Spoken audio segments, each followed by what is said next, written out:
ആദ്യം തന്നെ അരുണിമനെ അറിയുന്ന എത്ര ആൾക്കാരുണ്ട് ഒന്ന് കമന്റ് ചെയ്യുക. വ്യത്യസ്തമായ യാത്രകൾ വിദേശ രാഷ്ട്രങ്ങളിലേക്കൊക്കെ ഒറ്റക്ക് യാത്ര ചെയ്യുന്ന ഒരു പെൺകുട്ടി അല്ലേ? ആ നാട്ടിലെയും വ്യത്യസ്തമായ രീതികൾ ഒരുപാട് കാഴ്ചകളൊക്കെ നമുക്ക് ബ്ലോഗിലൂടെ കാണിച്ചു തരുന്ന നല്ലൊരു ബ്ലോഗറാണ് അരുണിമ.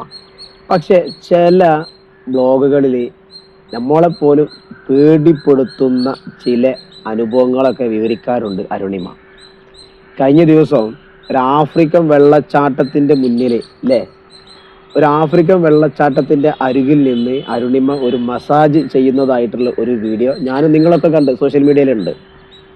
ആ ഒരു വീഡിയോന്റെ അടിയിൽ വന്ന കമന്റുകളൊക്കെ നിങ്ങൾ ആരെങ്കിലും ശ്രദ്ധിച്ചോ? അല്ലേ, ബാഡ് കമന്റുകൾ ഒരുപാട്, അത് വേറെ. പക്ഷെ ഒരുപാട് പോയിന്റുകളായി നമ്മൾ ശ്രദ്ധിക്കേണ്ട ചില കമന്റുകൾ അതിലുണ്ട്. 1-2 മാസങ്ങൾക്ക് മുന്നേ ഒരു മലയാളി ബ്ലോഗർ അല്ലേ, തനിക്ക് ജോർദാനിൽ വെച്ച് ഉണ്ടായ അനുഭവം കരഞ്ഞുകൊണ്ട് സോഷ്യൽ മീഡിയയുടെ മുന്നിൽ വന്ന് അവതരിപ്പിച്ചപ്പോൾ ഒരു കുട്ടിയും ആ പെൺകുട്ടിക്ക് സപ്പോർട്ട് കൊടുത്തിട്ടില്ല അല്ലേ. ഇതേമാതിരി ഒറ്റയ്ക്ക് യാത്ര ചെയ്ത് അന്യരാഷ്ട്രത്തിൽ പോയിട്ട് അല്ലേ, ജോർദാനിൽ വെച്ച് ആ നാട്ടിലെ ഒരാളുടെ കൂടെ കൈതപ്പുറത്ത് യാത്ര ചെയ്യുമ്പോൾ വളരെ മോശമായ രീതിയിൽ ഒരു അനുഭവം ഉണ്ടായി. ആ അനുഭവം കരഞ്ഞുകൊണ്ട് സോഷ്യൽ മീഡിയ മുന്നിൽ വന്ന് നുളോളിച്ച് ജനങ്ങൾക്ക് മുന്നിൽ അവതരിപ്പിച്ചപ്പോൾ ഒരു കുട്ടി മെയിൻറ്റ് ചെയ്തില്ല.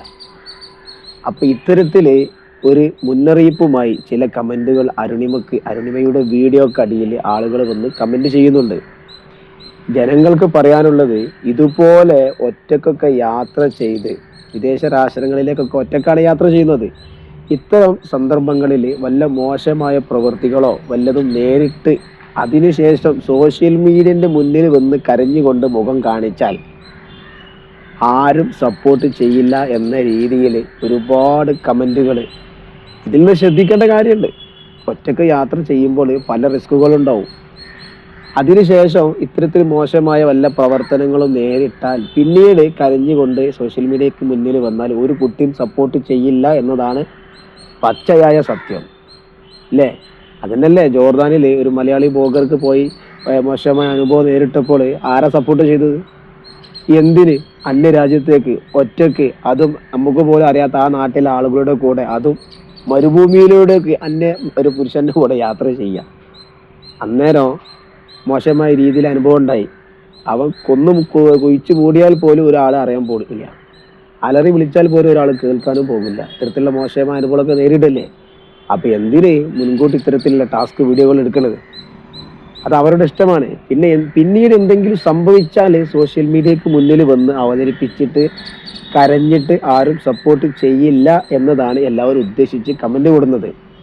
ഏതായാലും അരുണിമന്റെ വ്യത്യസ്തമായ വീഡിയോകളാണ് അല്ലേ. നമുക്കൊക്കെ നമ്മൾ കാണാത്ത സ്ഥലങ്ങളും നമ്മൾ കാണാത്ത രാജ്യങ്ങളും അതിനെപ്പറ്റി വിവരിച്ചിട്ട് ഒരുപാട് നമുക്ക് ഇങ്ങനെ നമ്മളെ മുന്നിലേക്ക് എത്തിച്ചു തരുന്നുണ്ട്. വളരെ റിസ്ക് പിടിച്ച യാത്രകളാണ്. പക്ഷേ അരുണിമ പലവട്ടം പല മോശമായ രീതിയിൽ ചെറിയ ചെറിയ അനുഭവങ്ങളൊക്കെ പങ്കുവെക്കാറുണ്ട്. ഇത്തരത്തിൽ മോശമായ രീതിയിൽ എനിക്ക് അനുഭവം ഉണ്ടായി എന്നൊക്കെ പറഞ്ഞ്. പക്ഷെ ശ്രദ്ധിക്കുക, അവസാനം പോയി വലിയ തോതിൽ എന്തെങ്കിലും അനുഭവം നേരിട്ടിട്ട് അതിനുശേഷം സോഷ്യൽ മീഡിയന്റെ മുന്നിൽ വന്ന് കരഞ്ഞിട്ട് കാര്യം ഉണ്ടാവില്ല എന്ന രീതിയിലാണ് മുൻകൂട്ടി ആളുകൾ കമന്റിൽ രേഖപ്പെടുത്തുന്നത്. ഏതായാലും അരുമയുടെ വ്യത്യസ്തമായ യാത്രകൾ ഇനിയും തുടരട്ടെ, നല്ല രീതിയിലുള്ള യാത്രകളാവട്ടെ. ഒരു ബുദ്ധിമുട്ടും ഇല്ലാതെ ഒരുപാട് രാജ്യങ്ങൾ സന്ദർശിച്ച് നമുക്ക് വ്യത്യസ്തമായ വീഡിയോകളും ആ നാട്ടിലെ കാഴ്ചകളും നമുക്ക് എത്തിച്ചു തരാൻ അവൾക്ക് സാധിക്കട്ടെ. ഇത്തരത്തിലുള്ള യാത്രകൾ ചെയ്യുമ്പോൾ ശ്രദ്ധിച്ചുകൊണ്ടായിരിക്കണം മുന്നോട്ടുള്ള യാത്രകൾ പോകേണ്ടത് എന്ന് അരുണിമയോട് പ്രത്യേകം സ്നേഹത്തോടെ പറയാണ്. അപ്പൊ ഏതായാലും ആളുകൾക്ക് മുൻകൂട്ടി പറയാനുള്ള ഇതാണ്, ശ്രദ്ധിക്കുക, അതന്നെ. ഏതായാലും ഈ പെൺകുട്ടിയെ വ്യത്യസ്തമായ വീഡിയോകൾ ഇഷ്ടപ്പെടുന്ന എത്ര ആൾക്കാരും വേണം ഒന്ന് കമന്റ് ചെയ്യുക. ഏതായാലും നമ്മൾ നിങ്ങൾ ആദ്യമായിട്ട് കാണുന്നെങ്കിൽ ഒന്ന് സപ്പോർട്ട് ചെയ്യുക. അടുത്തൊരു വീഡിയോയിൽ വീണ്ടും കാണാം. Okay, by.